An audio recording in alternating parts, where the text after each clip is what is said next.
الحمد لله رب العالمين والعاقبة للمتقين والصلاة والسلام على رسوله الأمين وعلى آله وصحبه أجمعين وبعد Islamic foundation Chuadanga জেলা সভাপতি আয়োজিত আজকের দারিদ্র বিমোচনের জাকাতের ভূমিকা শীর্ষক সেমিনারের সম্মানিত সভাপতি আছেন অতিরিক্ত জেলা প্রশাসক চুয়াডাঙ্গা সাবেক জেলা মোহাম্মদ মিজানুর রহমান।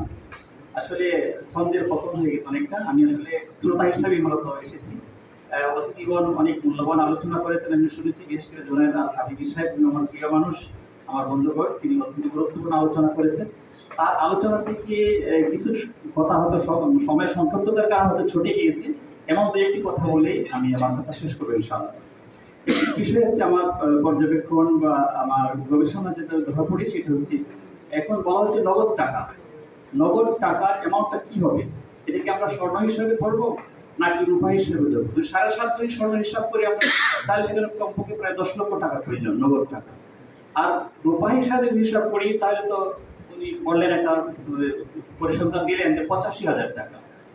তাহলে আমি যতটুকু জানি, বিশেষ করে মরহুম ডক্টর খন্দকার আব্দুল্লাহ জাহাঙ্গীর রাহমাহুল্লাহ তাআলা, আমি তারই ছাত্র, তার অধীনে পিএইচডি করেছি।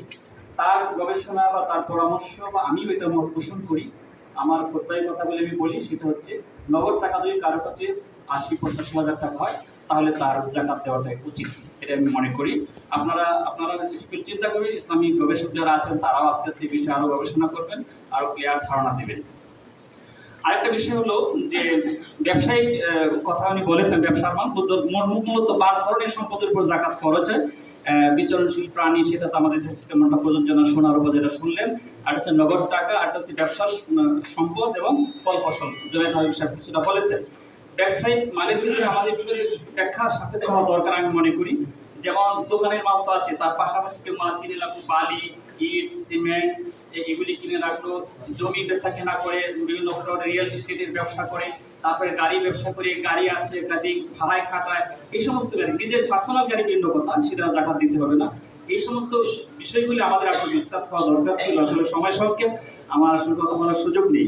আরেকটা বিষয় হচ্ছে যে আসলে জাকাত হচ্ছে এটা দরিদ্র অধিকার, ওফি আমওয়ালিহিম হাক্কুন লিস-সাইল ওয়াল মাহরুম, আল্লাহ তাআলা বলেছেন তাদের সম্পদে, গরিবের সম্পদে এটা দরিদ্রের অধিকার রয়েছে, যারা বঞ্চিত, নিপীড়িত, যারা অসহায়, তাদের জন্য এটা তাদের অধিকার। এটা আছে আমাদের দেশে, খুবই লজ্জাজনক বিষয়। তারা যেন করোনার পাত্র, যারা জাকাত পাবে তারা প্লেট বিভিন্ন ছেঁড়া জামা নিয়ে আসবে, দরিদ্রের ধারে ধারে আসবে, সব কিছু জাকাতের টাকা দেন।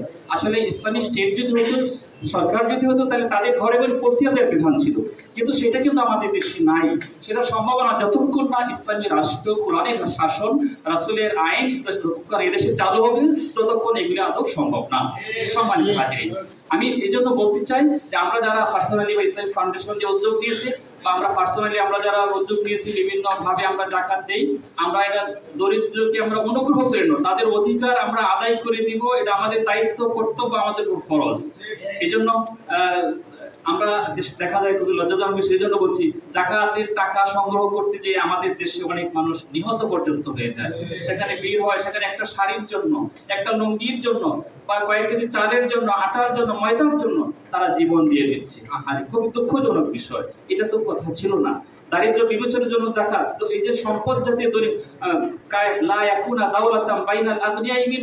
সম্পদ জাতীয় ধনীদের ভিতরে আবর্তিত না হতে থাকে, এটা যদি গরিবের ভিতরে যায়, সবার কাছে সম্পদ আবর্তন হয়, সবাই যাতে সুখে দুঃখে বাস করতে, সুখে জীবনযাপন করতে পারে, সেই জন্য এই জাকাতের ব্যবস্থা, দারিদ্র বিমোচন বলা হয়েছে। এবং আরেকটা হাদিস আমি বলে শেষ করতে চাই, সহিহ বুখারীর হাদিস কানা এসেছে, রাসূল সাল্লাল্লাহু আলাইহি ওয়াসাল্লাম বলেছেন, খুয মিন আমওয়ালিহিম, হাদিসটা রাসূল সাল্লাল্লাহু আলাইহি ওয়াসাল্লাম বলেছেন যে তুখাযু মিন আগনিয়াইহিম ওয়া তুরাদ্দু আলা ফুকারাইহিম, এটা দরিদ্রদের থেকে এটা গ্রহণ করা হবে, আদায় করা হবে, জোরপূর্বক না দিলে। যে জিহাদের কথা বলা হয়েছে, আবু বকর রাদিয়াল্লাহু আনহু জিহাদ করেছেন, যে একটা উটের রশি যদি কেউ দিতে অস্বীকার করে তার বিরুদ্ধে জিহাদ করবো, যুদ্ধেও সংগঠিত হয়েছে, আপনারা জানেন। সুতরাং তুখাযু মিন আগনিয়াইহিম, এটা বলা হচ্ছে যে আদায় করা হবে জোরপূর্বক, সরকারের পক্ষ থেকে বাই ফোর্স করে, যেমন ট্যাক্স আদায় না করলে জেলে যাইতে হয়, তাই না? যাকাত তো তার চেয়ে আর বড় জিনিস, এটা সরকারের আইন আর এটা হচ্ছে আল্লাহর আইন, কথা ঠিক না বেটি? সম্মানিত হাজির, এই জন্য তো ওখাদমিন আগনিয়াইহিম ও তুরাদ্দু আলা ফুকারাইহিম, এবং দরিদ্রের মাঝে এটা বন্টন করে দেও, এটা রাষ্ট্রের দায়িত্ব কর্তব্য। সম্মানিত হাজির, আমরা ইসলামী রাষ্ট্রের স্বপ্ন আমরা দেখি, আমরা ইসলামী রাষ্ট্রের জন্য আমরা কাজ করি, এবং আমরা বর্তমানে যেহেতু ইসলামী রাষ্ট্র নিয়ে আমাদের পরিসরে এখানে যারা ইমামগণ আছেন, সদ্য মুহতারাম ইমামগণ যারা আছেন, তারা অবশ্যই জনগণকে উদ্বুদ্ধ করবেন যে এটা করোনা নয়, লামসাম হিসাব করে নয়। হাবিব সাহেব বলেছেন যাতে পরিপূর্ণরূপে হিসাব কিতাব করে জাকাত দেওয়া হলে সমস্ত সম্পদ হারামে পরিণত হয়ে যাবে। আল্লাহ সুবহানাহু ওয়া তাআলা আজকে আমাদের এই রমজানের দিনে যে মূল্যবান কথাগুলি আলোচিত হলো, এর উপর আমাদেরকে আল্লাহ তাআলা আমল করার তৌফিক দান করুন। কর্তৃপক্ষকে ধন্যবাদ জানাই আমাকে একটু সময় করে দেওয়ার জন্য। শ্রোতাদের মধ্যে থেকে তাদেরকে অভিনন্দন জানিয়ে ডিসি স্যার এখানে আছেন, মিজানুর রহমান স্যার, তাকে ধন্যবাদ জানিয়ে আমার কথা এখানে শেষ করছি। আসসালামু আলাইকুম ওয়া রাহমাতুল্লাহি ওয়া বারাকাতুহু।